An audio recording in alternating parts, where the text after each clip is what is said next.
में जुड़ चुके हैं। वीरेंद्र जी, बहुत स्वागत। हाईकोर्ट के निर्णय के खिलाफ योगी सरकार सुप्रीम कोर्ट में एसएलपी लेकर गई है। इस एसएलपी में क्या बिंदु हैं, कुछ आप बता सकते हैं? और दूसरा, इसको लेकर आरक्षण का जो विवाद है, इसको लेकर राजनीति भी बहुत तेज हो गई और अपोजिशन ने आंदोलन का भी ऐलान कर दिया है। इसकी परिणति क्या होगी, इसका एंड क्या है? इसकी एकदम साफ स्थिति है कि बीजेपी में बिना आरक्षण के चुनाव पर सहमति नहीं है।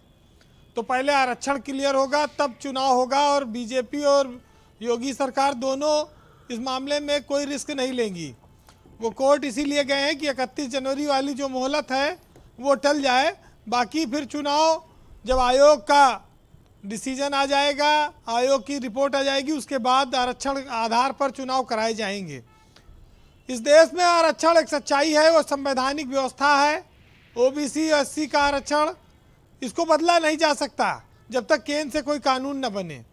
अगर हाई कोर्ट के फैसले पर सुप्रीम कोर्ट मोहर लगा देती है, यानी सरकार एसएलपी में हार जाती है, तो फिर उसके लिए क्या रास्ता बचेगा? उसके लिए फिर केंद्र में संसद में कानून लाकर इस फैसले को पलटना होगा, जैसे एससी एसटी के मामले में पलटा गया।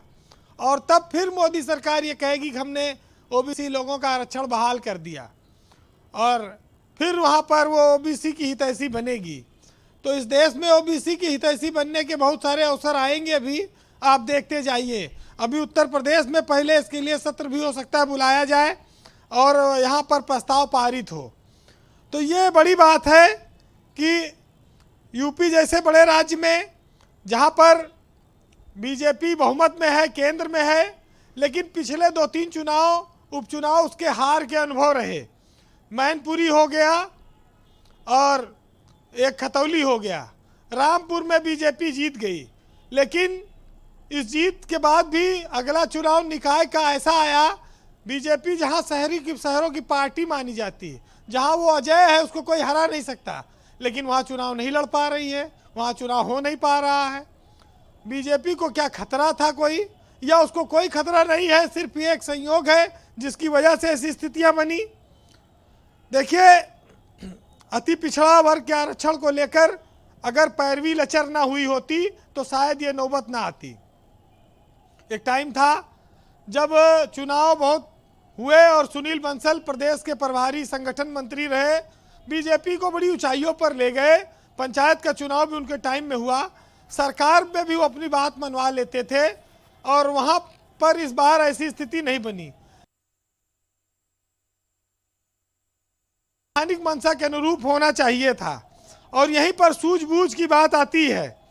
ब्रजेश जी, आरक्षण ओबीसी का सेंटर संविधान और कानून की देन है, इसको कोई बदलना इतना आसान नहीं है। ये जरूर है कि आज बीजेपी इसके लिए बड़ी बदनाम हो गई, विपक्ष उस पर हमले कर रहा है, और अब उसकी भरपाई वो कैसे करेगी ये देखना होगा। अभी मैं वकार साहब की एक बात से मुझे सहमति है कि अगर अगले साल अगस्त तक ओबीसी आयोग की रिपोर्ट नहीं आ पाई, चुनाव का ऐलान नहीं हो पाया, तो 2024 का चुनाव आ जाएगा लोकसभा का। फिर सरकार, इतना आसान नहीं है निकाय चुनाव करा ले, फिर 24 के बाद ही निकाय के चुनाव हो पाएंगे, ये भी हो सकता है। और आपको मज़ेदार बात बताऊं कि हम लोग निकाय चुनाव के आरक्षण पर तो बात करते हैं, लेकिन 5 जनवरी से यहाँ सब प्रशासक के कब्जे में आ जाएंगे, नगर निगम और नगर निकाय। अफसरों के यहाँ लाइन लगनी शुरू हो जाएगी, नेता अपना टहलते रह जाएंगे, सभासद बनने का सपना लेकर और मेयर बनने का सपना लेकर और चेयरमैन। तो ये 5 जनवरी से यूपी में अब सारी जगहों पर प्रशासक की व्यवस्था लागू होने वाली है। देखिए, बीजेपी में एक बहुत बड़ी संख्या है ओबीसी लीडर की। केशव मौर्य को उसमें सबसे बड़ा माना जाता है, वो उप मुख्यमंत्री बनाए गए इसीलिए, और उनके ऊपर हमले भी सपा और अन्य पार्टियों ने खूब किए हैं। लेकिन ये जो मौका, ये अखिलेश यादव के लिए भी एक मौका है। उनकी पार्टी तो ओबीसी और मुस्लिम जो वोट बैंक है उसकी देन मानी जाती है। अखिलेश यादव के सामने एक चुनौती है कि वो सवर्ण वोटों को भी अपने साथ जोड़ें। अगर वो ऐसा करने में कामयाब रहते हैं तो बीजेपी को वो हरा सकते हैं, बीजेपी को टक्कर दे सकते हैं। ये चुनाव ने एक मौका दिया है कि वो एक आंदोलन पर निकले और सरकार के सामने चुनौती पेश करें। देखिए, बीजेपी प्रचंड बहुमत में है यूपी और केंद्र में, वो छोड़ेगी नहीं इतना आसानी से।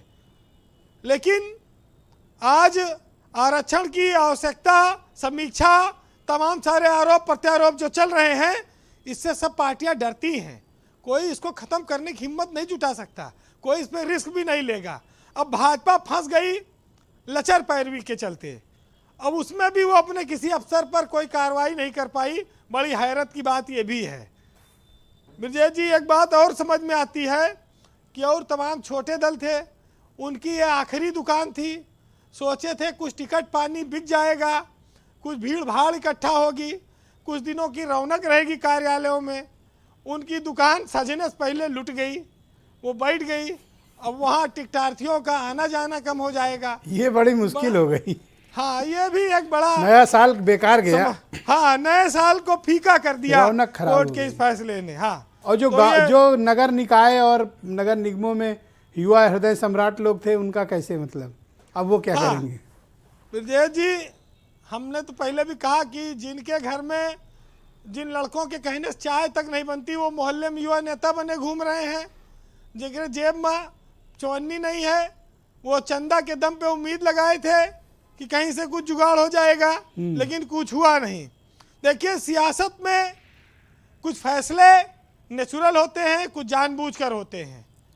अब उत्तर प्रदेश में जो फैसला हुआ है, उसमें सरकार फंस गई है और उसको आरोप इतना झेलना पड़ रहा है। हालांकि बीजेपी के पास फौज बहुत बड़ी है, वो निकालेगी देर सबेर। अभी तो 6 MLC नियुक्त करेगी वो, अभी टिकटों का बंटवारा करेगी, फिर गली गली में वो सभाएं लगा देगी। उसके पास लीडरशिप तो बड़ी है, कोई ना कोई रास्ता निकालेगी। लेकिन आप देखिए कि सियासत की खातिर इंसान कितना बदल गया है। इस पर सुनिएगा, मैंने पहले भी सुनाया है, लेकिन आज पूरी लाइन सुनाऊंगा कि ध्यान बिक गए, ईमान बिक गए, कलम बिकी, सम्मान बिक गए, और छोटी छोटी सुविधाओं पर बड़े बड़े ईमान बिक गए। और सोच समझकर मुंह से बोलो, दीवारों के कान बिक गए, और उनसे पूछ जिंदगी क्या है, जिनके सब अरमान बिक गए। और नग्न रह गई जीवित लाशें, मुर्दों के परिधान बिक गए। और चोरों को मत दोष दीजिए, घर के ही दरबान बिक गए। और पशुओं की तो कीमत लगती है, बिना मोल इंसान बिक गए। बहुत शुक्रिया आपका वीरेंद्र जी, बहुत बहुत धन्यवाद। ग्राउंड जीरो से आपने अपने फीडबैक उपलब्ध